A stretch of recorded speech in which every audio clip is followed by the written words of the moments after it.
오늘 하나님 말씀은 사도행전 16장 1절에서 5절입니다.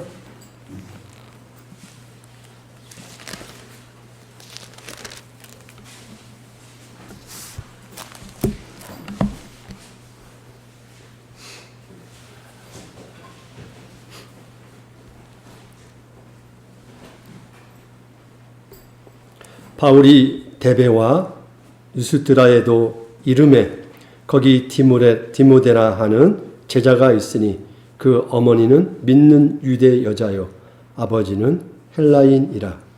디모데는 유스드라와 이고니온에 있는 형제들에게 칭찬받는 자니 바울이 그를 데리고 떠나고자 할새 그 지역에 있는 유대인으로 말미암아 그를 데려다가 할례를 행하니 이는 그 사람들이 그의 아버지는 헬라인인 줄 다 알미러라.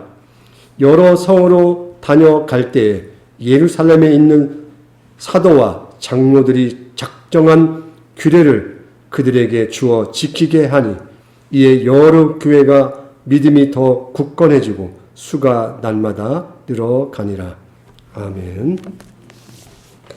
오늘 말씀의 제목은 복음을 어떻게 담아낼 것인가라는 제목입니다.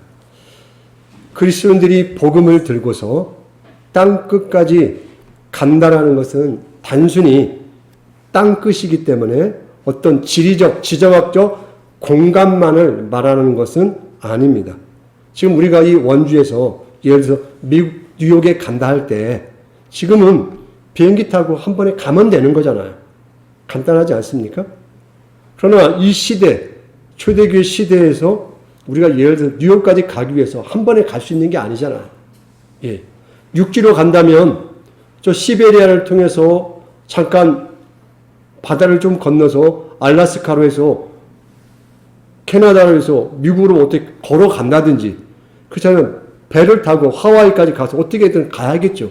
근데 그 과정이 이건 쉬운 문제가 아닐 거라는 것입니다. 땅끝이라는 것은 너무나 힘든 거라는 것이죠. 그런데 이때 유대인들에게는 이미 땅끝이라고 이야기했을 때 사마리아 땅마저도 바로 옆에 붙어 있음에도 불구하고 쉬운 게 아니었다라는 것입니다. 그 자체가 가장 가까운 땅이었지만은 땅끝이었다라는 것입니다. 간다라는 건 너무나 어려운 것이었죠. 옆에 있는 사마리아 땅도 심리적으로, 문화적으로, 종교적으로 이미 땅끝이었어요. 그러므로 그 이상으로 벗어난다고 생각할 때 더 어려운 문제가 있겠죠. 새로운 사람을 만나야 하고요. 말도 통하지 않을 것이고요. 하다못해 먹어보는 음식, 그 음식들이 나에게는 입에 맞지 않을 것이고요. 또 내가 간 나라는 새로운 정치체제가 있을 수도 있고요. 이방 종교와 다양한 풍습이 있어서 내가 어떻게 행동을 취해야지라고 하는 혼돈이 있을 수도 아마 있을 것입니다. 더욱이 특별히 예수님의 제자들에게 있어서 구약의 율법을 철저히 지키는 일에 익숙한 사람들이잖아요. 그런데 그 율법이라는 어떤 자기 안에 있는 테두리를 가지고 새로운 땅끝에 어떤 사람을 만나고 어떤 문화를 만나고 어떤 가치관을 만난다는 것은 이 심리적으로 쉬운 문제가 아니라는 것입니다. 그냥 지리적으로 땅끝이면 가면 되는 건데 가서 사람을 만나야 하잖아요. 그래서 땅끝은 생각만큼 간단한 문제가 아니었다라는 것입니다. 그러므로 이 제자들은 새로운 경험에 새로운 어떤 환경에 노출될 때마다 자기가 가졌던 선입견을 깨야만 하는 일들이 계속 발생했다는 것입니다. 그래서 새로운 적응을 해야 하는 도전 앞에 항상 놓여 있었다는 것입니다. 사도행전은 이러한 도전을 계속 만나면서 그럼 이러한 도전을 만나면서 이 복음의 본질을 어떻게 지켜내면서 새로운 현장의 상황에 맞게 하나님의 복음을 효과적으로 지혜로운 방식으로 전하할까 하는 고민을 끊임없이 해야만 했다는 것입니다. 바로 그 한 예를 적용한 사건이 오늘 우리가 읽은 16장 1절에서 5절에 등장하는 디모데 할례 사건입니다.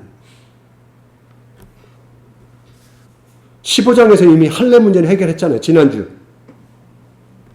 일부 예루살렘에서 온 잘 믿는다는, 율법을 잘 지킨다는 사람들이 안디옥교에 와서 예수 믿는 사람들에게 뭐라고 말해요?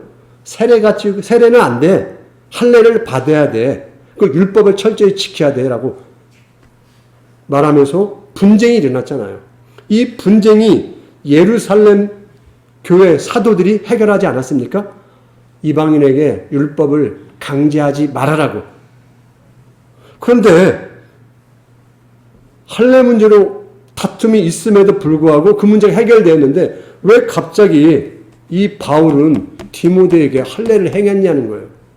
아니, 앞에서는 할례를 못 행하겠다고 그렇게 싸우더니 갑자기 본인이 나서서 디모데에게 할례를 행했다라는 것입니다.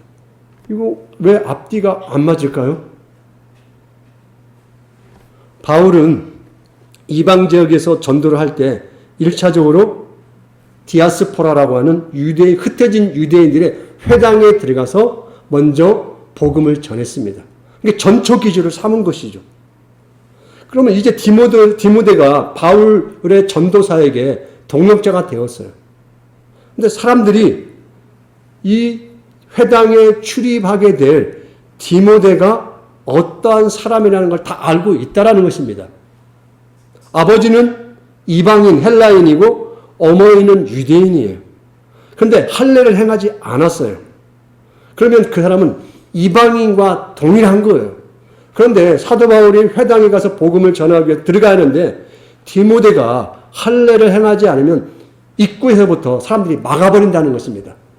어떻게 할례를 행하지 않는 이방인이 회당에 들어와 처음부터 차단을 하기 때문에, 그러면 사도 바울이 이 디모데라는 사람을 함께 동역을 해야 하는데 동역을 할 수가 없는 상황이 발생하지 않겠습니까?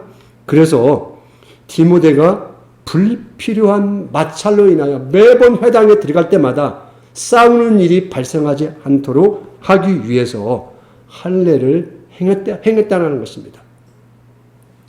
전도 대상자인 유대인들의 신앙과 문화를 일부러 해치고 건들 필요가 없었다라는 것이죠. 그래서 그러면서 혼혈하죠.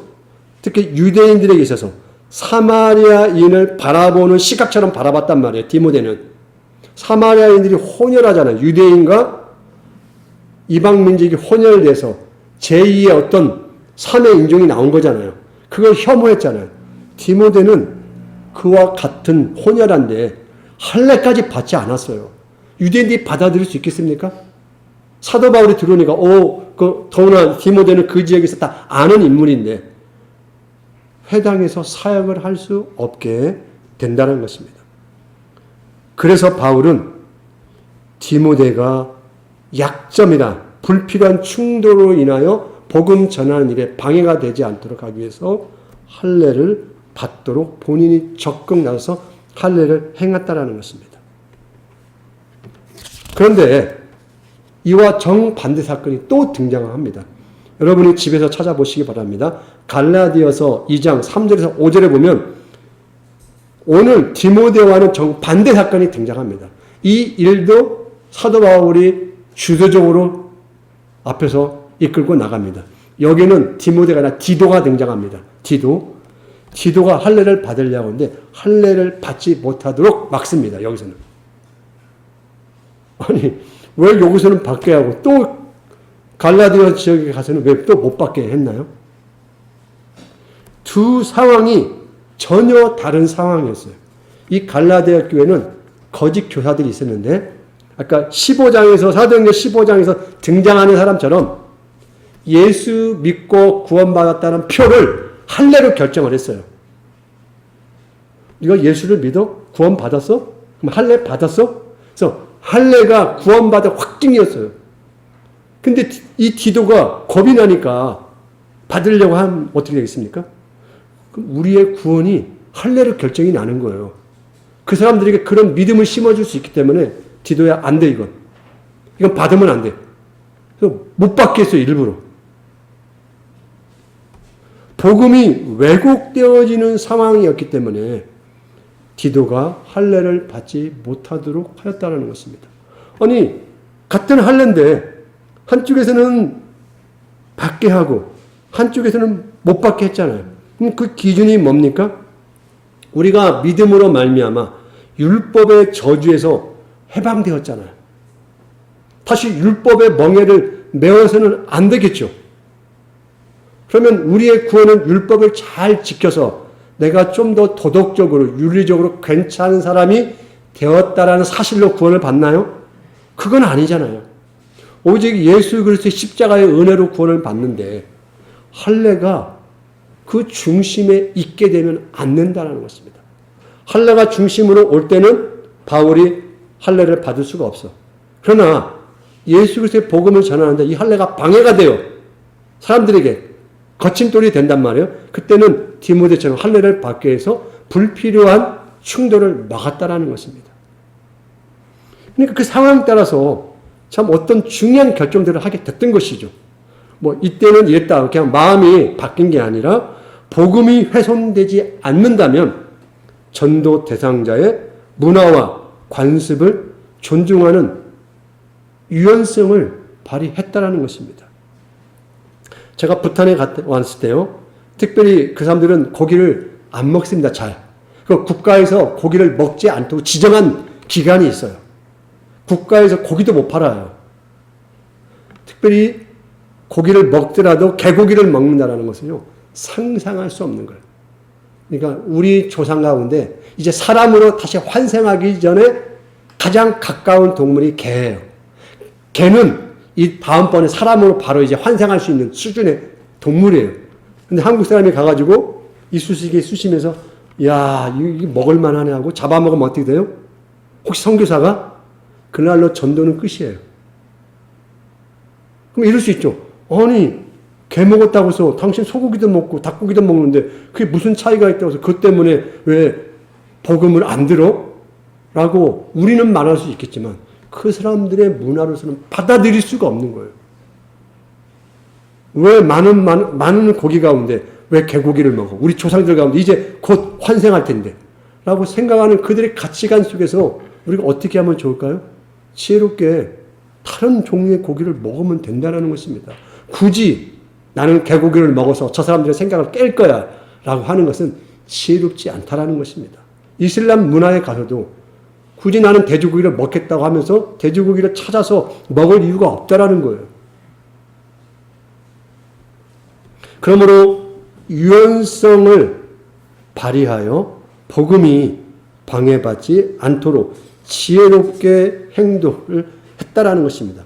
바울은 할례로 복음의 본질을 호도하는 일에는 분명히 반대했지만 복음을 전하는 일에 있어서 할례라는 비본질의 문제에 대해서는 언제든지 양보할 준비가 되어 있었다는 것입니다. 오늘날에도 이와 비슷한 일들이 있을 수 있습니다. 제가 주일학교 아이들에게 아까 실물로 술과 담배를 가지고 애들에게 예를 보여주지 않았습니까?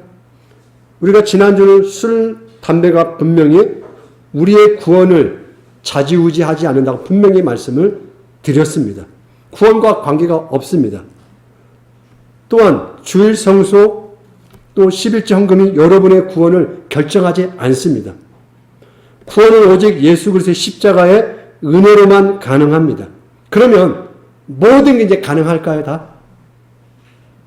아니, 구원을 결정하지 하는 것도 아니고 그리스도 안에 자유할 수 있는데 이제는 뭐 내가 신앙의 양심에 꺼리낌만 없다면 모든 게 가능해지는 것입니까? 마음껏 뭐 예를 들었으니까요. 음주 흡연하며 음주 가물을 자유롭게 하는 것이 그러면 역으로 복음의 전도에 도움이 됩니까? 또 한번 생각해 보시자는 거죠. 우리가 내가 주일 성수하지 않고 매일 놀러 다니고 행복하게 지내면 그 역시 그가 그 신앙에 또 유익할까요? 헌금을 하지 않고 내 재산을 증식하는 데만 열심히 하면 그 또한 교회를 함께 이루어가는 일에 유익합니까? 그저 자유롭고 편안하게 부담 없이 내가 믿고 싶은 대로 믿으면 그게 믿음이지 라고 우리가 할 수 있나요? 또 고민하게 되는 거예요.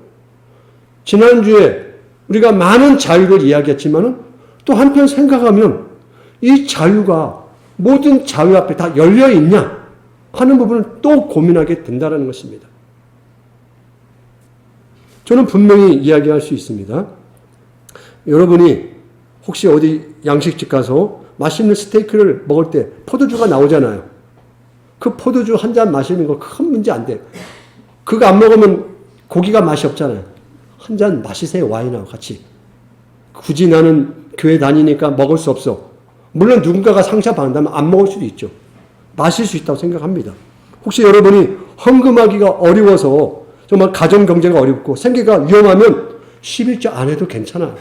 아무 지장 없어요. 하나님이 그때 마음이 틀어져가지고 너 더 망해라. 절대 그러지 않아요. 걱정하지 마세요.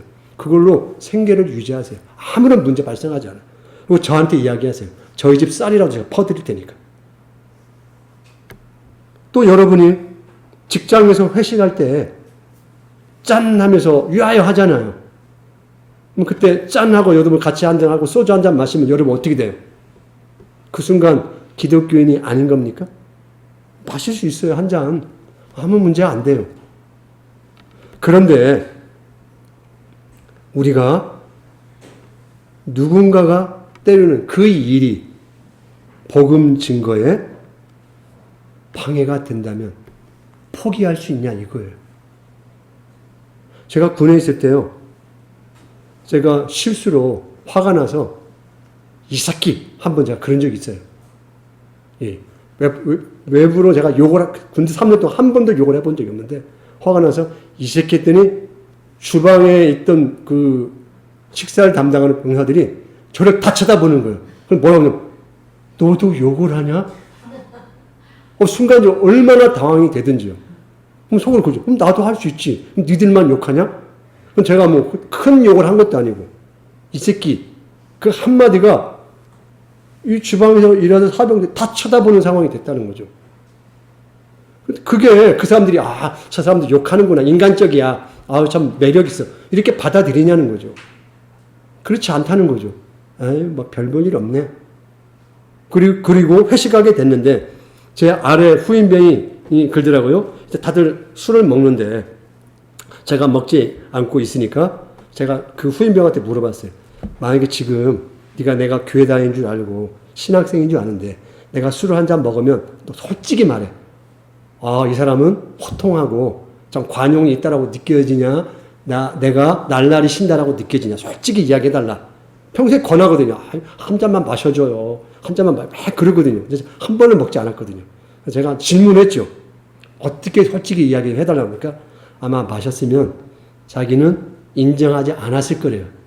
제 신앙을. 저 사람은 가짜라고 생각했을 거라고 이야기를 하더라고요. 그게 분위기였다라는 것입니다. 저 때는. 제가 그래서 신앙 생활을 한다고 말을 하고 때는 예배도 인도하는데 술을 홀짝홀짝 마시고 하면 호통하다고 하지 않았어요. 저의 그런 모습을 보고 저희 부관이 교회를 다니겠다고 나중에 제가 이제 다른 데 전출 가는데 이야기를 하더라고요. 내가 너를 지켜봤는데 이제 내가 너를 보고 우리 와이프 이번 주부터 교회를 내보내고 나도 나가겠다 그러시더라고요. 그게 뭐냐면 항상 술판이었거든요. 근데 저만 하나 술을 먹지 않았어요. 그래서 이 쥐간이 사고가 너무 많이 나는데 저처럼 깨어있는 사람이 없으면 문제가 일어나는 거예요. 부대에. 그래서 저를 데리고 다녔어요. 뒷마무리를 해야 하니까. 사고가 너무 많이 일어나니까. 그러니까 멀쩡한 제가 이제 뒤처리를 다 하는 거죠. 그걸 한 1, 2년 보신 거죠. 보고 너무 뜻밖이었죠. 오늘날 본인이 저를 불러서 그 이야기를 하면서 교회를 내가 우리 와이프 내보내고 나도 나가겠다. 그 이야기를 하더라고요. 물론 뭐 제가 그걸 목적으로 한 건 아니었어요. 지금 말씀드리는 건 우리가 자유할 권리가 있지만 복음이 말하는 성경적 덕을 세우는 일에는 한번 좀 고민을 하셔야 한다는 것이죠. 네. 나의 자유가 연약한 자들을 위한 배려와 덕을 세우고 성도의 아름다움을 드러내는 일인지 고민할 필요는 있다. 그리고 여러분이 적절하게 신앙적 판단을 내리고 행하시면 된다는 것입니다. 또 이렇게 이야기하니까 고민되지 또 여러분. 야, 이것도 어떻게 하나. 예. 그래서 고린도전서 9장 19절에서 23절에 여러분 꼭 이 말씀을 같이 읽어보십시오. 내가 모든 사람에게서 자유로우나 스스로 모든 사람에게 종이 된 것은 더 많은 사람을 얻고자 함이라. 내가 여러 사람에게 여러 모습이 된 것은 아무쪼록 몇 사람이라도 구원하고자 함이니 내가 복음을 위하여 모든 것을 행함은 복음에 참여하고자 함이라. 그러면 제가 이제 안 먹은 이야기만 했잖아요. 목사님. 제가 먹은 이야기를 하겠습니다. 제가 초등학교 때 그렇게 많이 마셔보고 이후에 처음으로 많이 마신 적이 그게 한 잔을 먹었는데 일본에 갔을 때 민간인 집에서 숙소를 이제 민방을 하는 상황이었는데 그 일본인 주인이 한국에서 손님이 왔다고 하니까 이제 소주를 자기 정종인가요? 그걸 가지고 나와서 이제 같은 동료들에게 대접을 해드리는데 제가 먹지 않으니까 이상하게 보는 거예요. 그래서 이제 일본말 제가 뭐라 하니까 한자로 목사를 이렇게 써줬어요. 그랬더니 처음에는 이게 뭔가 하다가 이제 기독교라고 제가 한자를 써주니까 그때 이해를 하더니 이분이 막 나가요. 나가 있으더니 이만한 또 병을 하나 들고 와요. 색깔 있는 병인데 포도주를 들고 온 거예요. 그래서 예수님도 포도주를 먹지 않았느냐. 옆에 이제 조금 이제 예전에 사업을 하셨던 분과 일본어를 조금 알아듣신 분이 이야기를 해주시더라고요. 그래서 포도주를 따라주는데 이걸 거부하면 안 되겠더라고요. 예. 이분이 기독교인을 거의 만나본 적이 없는데 목사를 처음 본 거예요. 그래서 자기가 호의를 베푸는 거잖아요. 저는 그동안 한 번도 같은 동료들 술을 마셔본 적이 없는데 이분이 따라주는데 이건 거절하면 안 되겠더라고요. 제가 주십시오 하고 제가 따라주는 한 잔을 먹었습니다. 그분이 아주 기분이 좋아하시더라고요. 그러면 제가 전자에 말씀드린 것과 후자에 행한 행위가 앞뒤가 안 맞는 걸까요? 물론 안 맞을 수도 있죠. 아니 그거 거절할 수 있는 거 아니에요? 네, 그렇게 우리가 할 수 있겠죠. 그런데 모든 것이 가하나 모든 것이 유익한 것이 아니요 또 모든 것이 가하나 모든 것이 덕을 세운 것은 아니니 누구든지 자기 유익을 구하지 말고 남의 유익을 구한다는 차원에서 그 순간 저도 짧게 고민을 한 거죠. 제가 그 한 잔을 실수를 하거나 다른 사람의 폐를 끼치는 건 분명히 아니지만 제가 먹어보지 않은 사람으로서 그 한 잔은 순간 갈등이 되지 않겠습니까? 큰 갈등이 되죠. 여러분에게도 그런 상황이 술, 담배 문제가 아니라 여러 상황이 있을 수 있다라는 것입니다. 살다 보면 여러 상황들이 이것뿐만 아니라 그때 우리에게 기준이 있는데 너희 자유가 믿음이 약한 자들에게 걸려 넘어지게 하는 것이 되지 않도록 조심하라.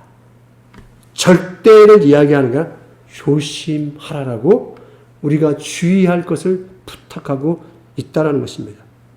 그래서 사도 바울이 이 본문 마지막에서 그러므로 만일 음식이 내 형제를 실족하게 한다면 나는 영원히 고기를 먹지 아니하여 내 형제를 실족하지 않게 하리라. 우리가 이런 믿음의 기준과 태도 속에서 자유로운 결정을 하셔야 한다는 것이죠. 우리의 자유하는 신앙은 내 신앙이 성경의 정신에 그 성경의 사랑에 합당한지 항상 질문을 하셔야 합니다. 우리의 자유는 성경적 삶이 아닌 세상의 가치, 정신, 노릇하는 게 아니잖아요. 예수로 말미암아 기쁨과 소망의 새로운 삶을 열어주는 거 아니겠습니까? 그래서 그 형제에게, 그 이웃에게 자유의 삶을 전달하는 것이죠. 그 과정 속에 연약한 자가 있다면 나는 아무 문제가 없을지라도 고민을 해 보시라는 것입니다. 우리가 서론의 땅끝을 이야기했죠. 지금의 땅끝은 이제 뭡니까? 한 사람, 한 명, 한 가정, 한 사회, 한 문명이 땅끝이 되어졌습니다. 예전에는 정말 지리적으로 가는 부분이 해당됐지만 이제는 나와 이 사람만 돼도 달라요. 더구나 두 사람이면 더 달라요. 공동체면 너무 달라요. 부모와 자식이 다릅니다. 노년 세대와 젊은 세대가 다릅니다. 남자와 여자 세계가 또 충돌하죠. 또 우리가 정치적인 입장 때문에 또 싸우죠. 이렇게 각각 초핵화된 땅끝을 우리는 항상 만나고 산다는 것입니다. 간단하게 정답이 나오겠습니까? 너무 복잡한 시대에 살고 있는 것이죠. 아마 예수님도 제자들도 사도 바울도 이 시대에 왔으면 좀 헷갈렸을 거예요. 이게 정답이야! 이렇게 말하기 상당히 어렵지 않았을까라는 생각을 합니다. 그러므로 우리에게 직면한 도전을 헤쳐나가기 위한 지혜와 용기가 필요합니다. 교회가 모든 사회 문제나 개인 문제에 명쾌한 해답을 줄 수 있는 건 아니에요. 그래서 고린도전서 4장에 보면 여자는 교회에서 잠잠하라. 지금 여러분 이 말에 아멘 됩니까? 여자들은 교회에서 잠잠하십시오. 아멘. 이렇게 훌륭한 말씀을 주시다니 받아들여요, 여러분? 그리고 고린도전서나 빌레몬서에 보면 노예 문제가 등장을 합니다. 그 시대의 신문 철폐는 복음의 방향이었어요. 그러나 그 시대의 신부는 그 사회를 지키는 뼈대예요. 근데 복음이 들어가서 이거 아무것도 아니야. 주인도 필요 없고 종도 필요 없어. 하루아침에 그 사회 질서를 쉽게 무너뜨릴 수 있겠습니까? 간단한 문제가 아니에요. 이건 대단히 곤욕스럽다라는 것입니다. 세상의 가치와 복음의 가치관은 어떤 의미에서 끊임없이 대립을 하게 될 것입니다. 그런데 이 복음의 본질은 바뀔 수가 없어요. 근데 이 복음을 어떤 그릇에 담아내느냐는 고민을 하시라는 것입니다. 저는 그릇은 바꿀 수 있다라고 생각을 합니다. 그러나 복음의 본질은 양보할 수가 없어요. 복음의 본질을 바꾸는 순간은 그건 기독교가 아니기 때문에, 그건 하나님이 아니고 예수님이 아니고 우상이기 때문에 그런 의미가 없다라는 것입니다. 그러나 우리가 옳고 그름을 선명하게 판가름하기가 어려울 때, 현실적으로 어렵고 또 신앙적인 어떤 이상으로만 추구하기 어려울 때가 반드시 만나게 될 것입니다. 우리는 하나님 나라가 온전히 임하기 전 단계, 중간기를 살고 있기 때문에 여러분은 당장 내일부터 사회적으로 또 가정적으로 인간관계 속에서 이를테면 사업적으로 윤리적인 딜레마에 아마 빠질 것입니다. 이건 주님 오시는 날까지 계속 이런 문제를 겪게 될 거예요. 그렇기 때문에 우리가 특정 문제 하나만 떼어놓고 답을 할 수 없는 어려움이 있습니다. 쉽게 정답을 내릴 수가 없어요. 어떤 구체적 사안에서 선과 악을 이건 악이야, 선이라고 단정하기 어렵다라는 것입니다. 우리는 옳은 방향을 설정하고도 추진해가는 방식, 속도에 있어서는 조절을 해보시기를 부탁을 드립니다. 정답 내리기를 어렵다고 말씀드렸죠. 그러나 추진해가는 어떤 방식, 내가 옳다고 생각하는, 그다음에 그 속도, 그다음에 그 일에 영향을 받는 사람을 생각해 보시라는 것입니다. 이상적이고 정답이라고 무작정 달려가다 보면 생각지 못한 피해자가 생깁니다. 나의 옳음을 내세워 다른 사람을 판단하고 비난하는 것을 좀 멈춰 보시라는 거예요. 그리고 고민을 한번 해보세요. 둘 중 하나의 의견만 옳다고 할 수 없는 다른 길에 또 다른 방법이 있을 수도 있다는 것입니다. 제3의 길이. 한 길이 막히면 다른 길이 열리기 마련입니다.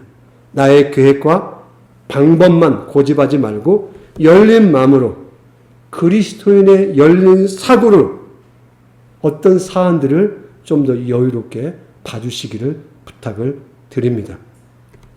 우리 계획이 막히고 또 내 생각이 중단된다고 해서 하나님 나라의 일이 실패되지 않기 때문에 걱정하지 말라는 것입니다.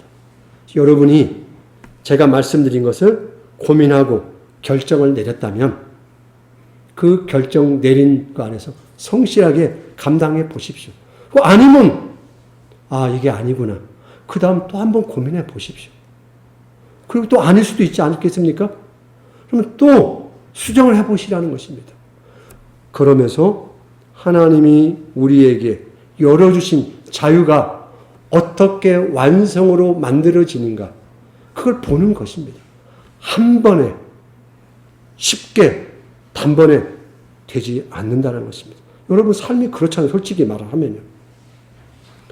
이렇게 사도 바울의 지혜로운 사역을 통하여 결국 어떤 결과가 나옵니까? 16장 5절에 이에 여러 교회가 믿음이 더욱 굳건해지고 수가 날마다 늘어가니라. 어떤 결론이 나옵니까?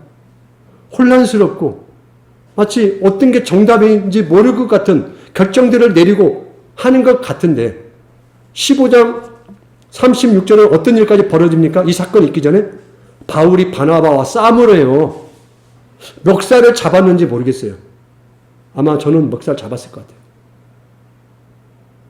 그거 온유한 사람들끼리 싸운단 말이에요. 왜 싸웁니까? 복음을 잘 전하자고 싸워요. 근데 이런 혼란 속에서 또 새로운 혼란의 문제가 나오는데 하나하나 그때마다 결정을 하더라는 것이죠. 싸웠는데도 그 싸움 속에서 결정을 내리더라는 것이죠.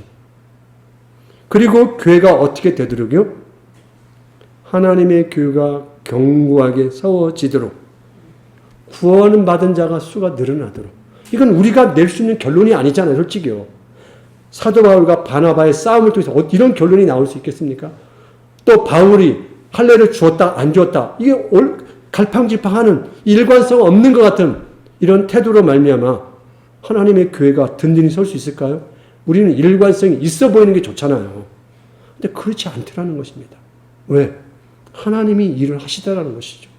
어떤 기준에 의해서 연약한 자를 살리겠다는 마음속에서 일을 한다면 하나님이 하신다는 거예요. 그때 조금 실수, 넘어짐, 두려워하지 마시라는 것입니다. 하나님 나라가 멸망하는 일이 아니기 때문에 오늘 우리는 이 말씀을 통하여 우리가 변할 수 없는 이 진리의 복음을 어떻게 어떤 그릇에 담아서 전달할 수 있는 사람이 될지를 한번 고민해 봤으면 좋겠습니다. 어떤 정답을 이 시간에 요구하는 게 아니라 그 담는 그릇을 여러분 각자 환경 속에서 고민을 잘 하셔서 잘 한번 담아 보시기 바랍니다. 기도하겠습니다. 하나님 아버지, 우리의 삶의 자리는 수시로 변하고 우리의 생각과 우리의 가치관과는 너무나 많은 충돌이 있는 세상입니다. 많은 대상들과 많은 타인들이 우리의 생각과 반대에 서 있는 것 같은 것을 우리가 만날 때가 너무나 쉬운 세계 속에 살고 있습니다. 끊임없는 가치관의 충돌이 일어나고 있습니다. 기도하여 성경 읽고 판단하면 간단할 것 같은데 쉽지가 않습니다. 하나님 지혜를 주시고 이 변할 수 없는 구원자 되신 예수 그리스도를 우리가 어떤 우리 삶의 그릇에 담아 증거할 수 있을지 여전히 우리에게는 과제요, 우리의 고민거리입니다. 주님 지혜를 주시고 약한 자를 배려하는 사랑의 마음으로 우리의 복음을 전달하고 담아낼 수 있도록 이끌어 주옵소서. 예수님의 이름으로 기도합니다.